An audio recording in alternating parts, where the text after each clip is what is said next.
Hello friends, எல்லாரும் எப்படி இருக்கீங்க? எல்லாரும் நல்லா இருக்கீங்க நம்புகிறேன். இன்னைக்கு டே விலாக் எப்படி போகுதுன்னு பார்க்கலாம்.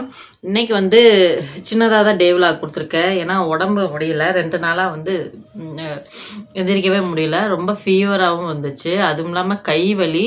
என்னால் எந்த வேலையுமே செய்ய முடியல. என்னால் முடிஞ்ச அளவுக்கு சின்ன சின்ன வேலைகள், சாப்பாடு குழம்பு மட்டும் தான் செஞ்சேன். மற்ற வேலைங்களாம் பசங்களே பார்த்துக்கிட்டாங்க. துணியெல்லாம் துவைக்கல, ஏன்னா மழை பெஞ்சிட்ருக்கு. ஸோ இன்றைக்கி லேசாக வெயில் அடிச்சுது, இருந்தாலும் மழை பெய்யுது. முந்தானத்துக்கெல்லாம் துவைச்செல்லாம் காய வச்சு எடுத்துக்கிட்டேன். பசங்களுக்கும் ஸ்கூல் லீவு, எல்லாம் வீட்டில் தான் இருக்காங்க. ஆனால் ஜாஸ்தி எனக்கு வேலைகளும் இல்லை. ஸோ எனக்கு வந்து கை ரொம்ப வலியாக இருக்குது. நான் எக்ஸ்ரே பண்ணிட்டு வந்திருக்கேன்.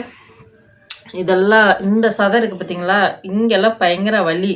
எனக்கு எலும்புல எல்லாம் எந்த பிரச்சனையும் இல்லை. இந்த சதையில் தான் நரம்புல இந்த இன்ஜெக்ஷன் குத்துற மாதிரி இருக்குல்ல, அந்த இடம் தான் பொறுப்பு. உங்களுக்கு பார்த்தாலே தெரியுதெல்லாம் வீங்கியிருக்கு, இந்த சதையெல்லாம் வீங்கியிருக்கு. ஸோ இங்கேருந்து இதெல்லாம் பூரா வலி. பக்கத்து வீட்டுக்கார அக்கா வந்து எனக்கு கொஞ்சம் எண்ணெய் வச்சு நீவி விட்டாங்க. செம்ம வலி அவங்க நீவி விடும்போது.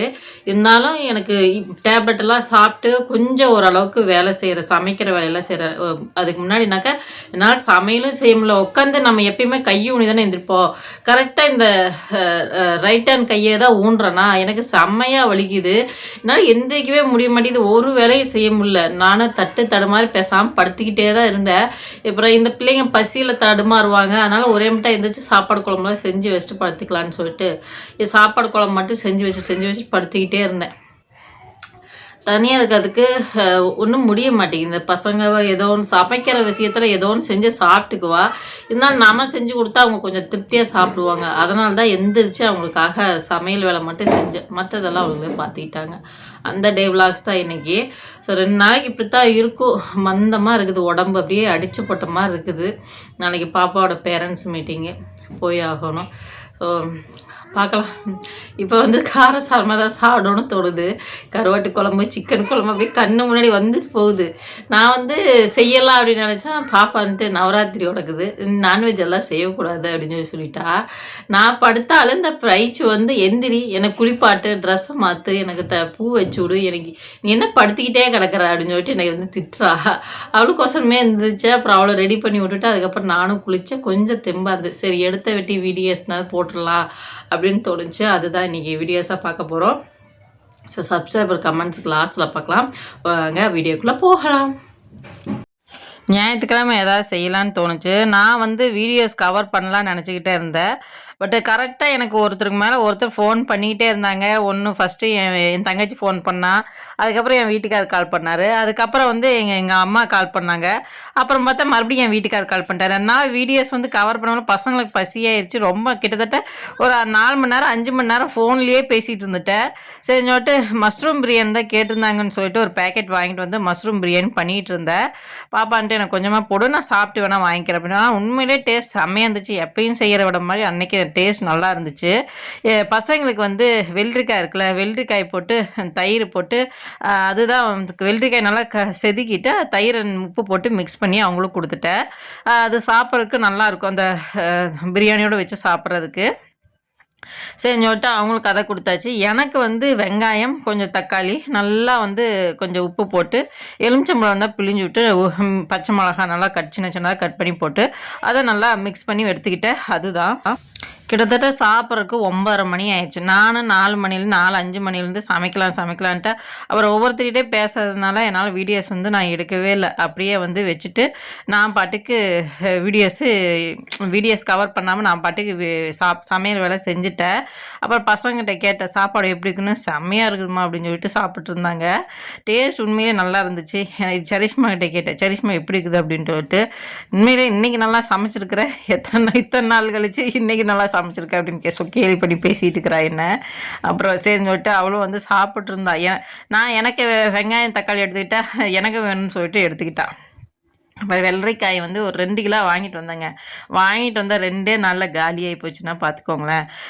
25 ரூபா வெள்ளரிக்காய், கீரா 2 கிலோ வாங்கிட்டு வந்திருந்தேன். சரி 50 ரூபான்னு சொல்லிட்டு, பாருங்கள் எப்படி போட்டு பிசைஞ்சிட்டு இருக்கிறான்ட்டு. நல்லா தயிரை போட்டு அதில் மிக்ஸ் பண்ணி ஏம்ல இப்படி போட்டு பிசைஞ்சிட்டுக்கிற, சாப்பாடு நல்லா நீட்டாக சாப்பிடுப்பில்ல அப்படின்னாக்கா, இப்படி சாப்பிட்டா தான் டேஸ்ட் நல்லாயிருக்கும், உனக்கு என்ன தெரியும் அப்படிங்கிற.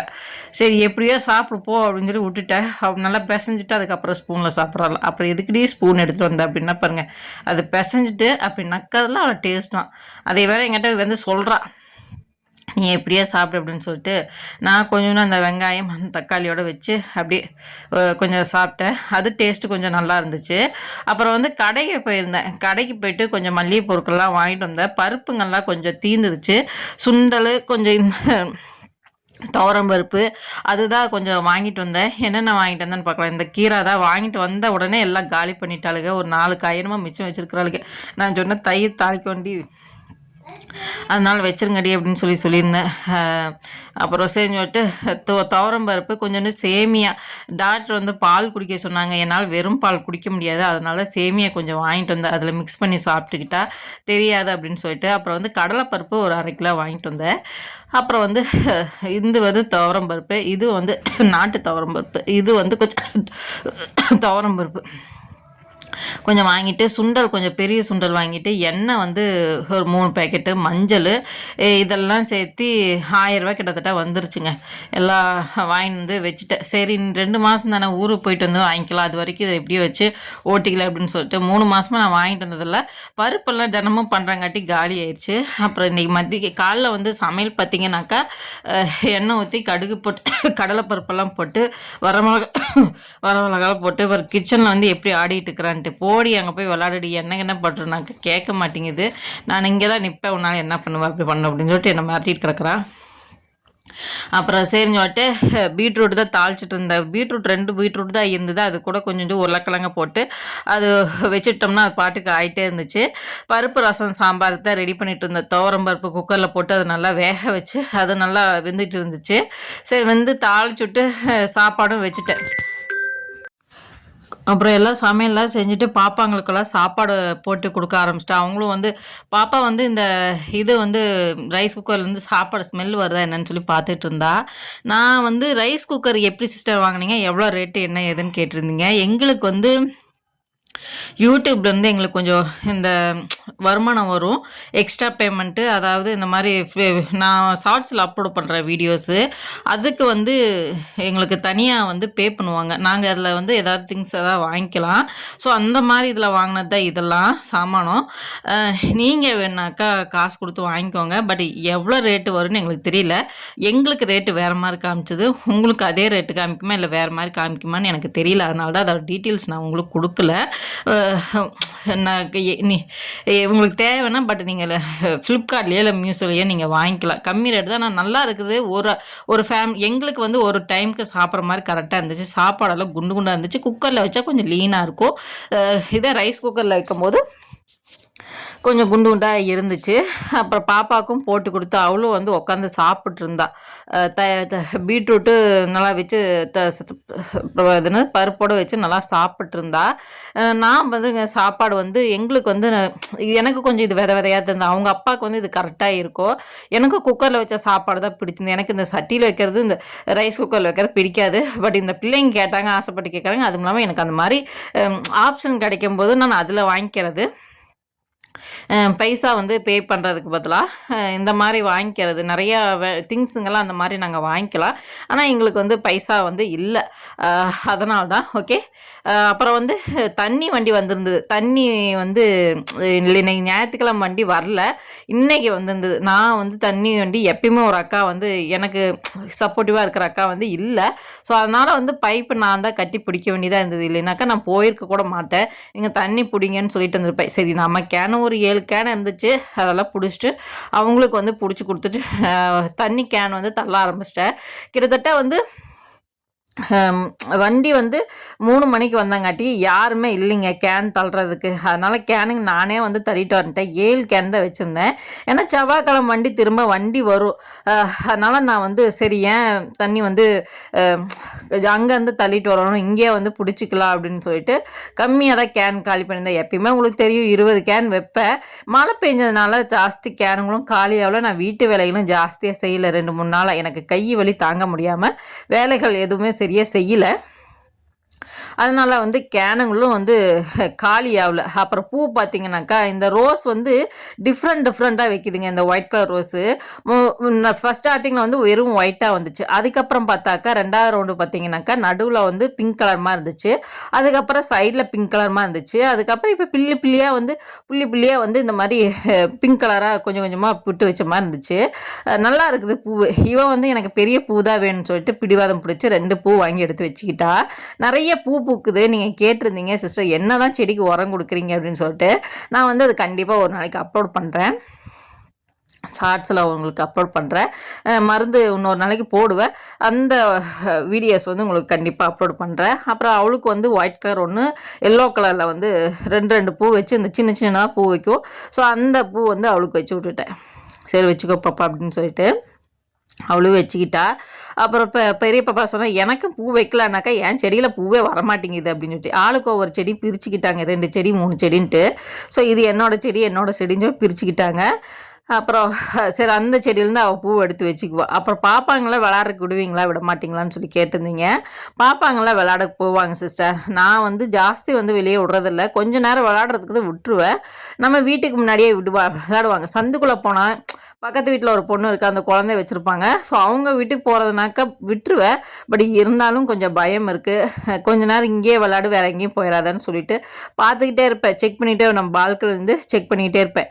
இங்கே தான் இருக்காங்களா இல்லை வேறு எங்கேயா போயிட்டாங்களான்னு சொல்லிட்டு பார்த்துக்கிட்டே இருப்பேன்.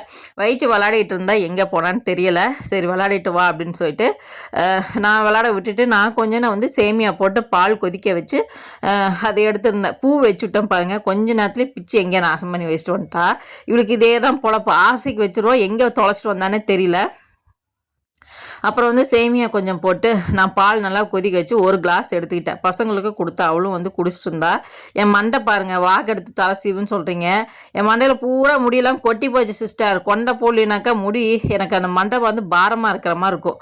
அதனால தான் இப்படி கொண்டை போட்டுக்கிறேன். நிறைய பேர் கோயிலுக்கு அங்கங்கே சுற்றிட்டு இருந்ததை பார்த்துட்டு எந்த கோயிலுக்கு கும்பாபிஷேகம்னு சொல்லி கேட்டிருந்தீங்க. நம்ம வீட்டுக்கு முன்னாடி ஒரு கோயில் இருக்குல்ல, அந்த கோயில் திருவிழா வீடியோஸ் எல்லாம் உங்களுக்கு நிறைய போட்டிருக்கேன். அந்த கோயில் கும்பாபிஷேகத்துக்காக தான் கலெக்ஷன் பண்ணுறதுக்காக நாங்கள் வந்திருந்தேன். சற்று 12க்கு வந்திருந்த ஒரு சிஸ்டர் வந்து என் சிஸ்டர் நீங்கள் சற்று 12க்கு வந்திருந்தீங்க, எனக்கு கவனிக்கலை, நீங்கள் கண்டிப்பாக வாங்க அப்படின்னு சொல்லிட்டு மறுபடியும் வாங்க எங்கள் வீட்டுக்கு வாங்கன்னு சொல்லியிருந்தீங்க. ரொம்ப ரொம்ப நன்றிம்மா. கண்டிப்பாக இன்னொரு நாளைக்கு வரேன். பட் இப்போ என்னால் போக முடியல. ஸோ இன்னைக்கு கூட கலெக்ஷன் போயிருக்காங்க. எனக்கு உடம்பு இல்லைன்னு சொல்லிட்டு நான் தான் வரலன்ட்டு அவங்க கூப்பிட்டாங்க. பட் நான் வரல, நீங்கள் போயிட்டு வாங்க அப்படின்னு சொல்லிட்டேன். ஸோ இன்றைக்கி எல்லாருமே அவங்க எல்லாம் கலெக்ஷனுக்காக போயிருக்காங்க. நாளைக்கு வேணால் முடிஞ்சால் வரேன் அப்படின்னு சொல்லியிருந்தேன். சரி அப்படின்னு சொல்லிட்டு அவங்களும் கிளம்பியிருக்காங்க. அப்புறம் யார் இங்கே டெல்லியில் இருக்கீங்களா இல்லை தமிழ்நாட்டில் இருக்கீங்களான்னு இன்னொரு சிஸ்டர் கேட்டிருந்தீங்க. டெல்லியில் தான் இருக்கேன் சிஸ்டர், இன்னும் தமிழ்நாட்டுக்கு போகல. ஸோ டெல்லியில் இருக்கிற கோயிலுக்கு தான் இந்த விசேஷம். எப்படி கும்பாபிஷேகம் வைப்பாங்க 2 மாதத்துக்கு கழிச்சு, 1 மாதம் கழித்து வைப்பாங்கன்னு நினைக்கிறேன். ஏன்னா பெயிண்டிங் வேலையெல்லாம் முடிஞ்சிச்சு. எந்த ஒரு விசேஷமே நாங்கள் கோயிலில் தான் பண்ணுவோம். ஸோ எல்லா விசேஷமும் நீங்கள் பார்த்துருப்பீங்க. நான் வீடியோஸ் உங்களுக்கு அப்லோட் பண்ணிகிட்டே இருப்பேன். இப்போ அந்த கோயில் வேலை நடக்கிறதுனால ஜாஸ்தி எங்களால் எதுவுமே பண்ண முடியல. கிட்டத்தட்ட 1 வருஷமாக நாங்கள் வந்து எதுவுமே பண்ணாமல் வச்சுட்டுருக்குறோம். ஸோ அது எங்களுக்கு ரொம்ப கஷ்டமாக இருந்தது. நிறைய பேர்த்துக்கிட்ட நாங்கள் போய் டொனேஷன் கேட்டுக்கிறோம். நாங்களும் வந்து வரி கட்டுறது 25,000 வரி ஒரு வீட்டுக்கு 25,000 கட்டி கோயில் பண்ணிட்டு இருக்கிறோம். நிறைய பேர்கிட்ட டொனேஷனும் கேட்டுக்கிறேன். கோயில் வேலைகளில் நிறைய கொஞ்சம் அமௌண்ட் ஜாஸ்தி செலவாகும். ஸோ அதனால் நிறைய பேர்கிட்ட போய் அமௌண்ட்டும் வந்து கலெக்ஷன் பண்ணிட்டு வந்து ரெடி பண்ணிட்டு இருந்தோம். நான் வந்து அந்த அம்மாவுக்கு ஆசைக்காக போயிட்டு நான் வந்து கலெக்ஷன் பண்ணிட்டு வந்தேன். ஸோ எனக்கும் கொஞ்சம் சந்தோஷமாக இருந்தது அந்த அம்மாவுக்காக பண்ணிட்டு. அவங்கள வெளியே எடுத்து உட்கார வச்சு 1 வருஷம் ஆயிடுச்சு. அவங்க சீக்கிரமாக போய் அவங்க இடத்துல உட்காந்துக்கோன்ட்டு கடவுள்கிட்ட வேண்டிக்கிட்டுக்கிறோம்.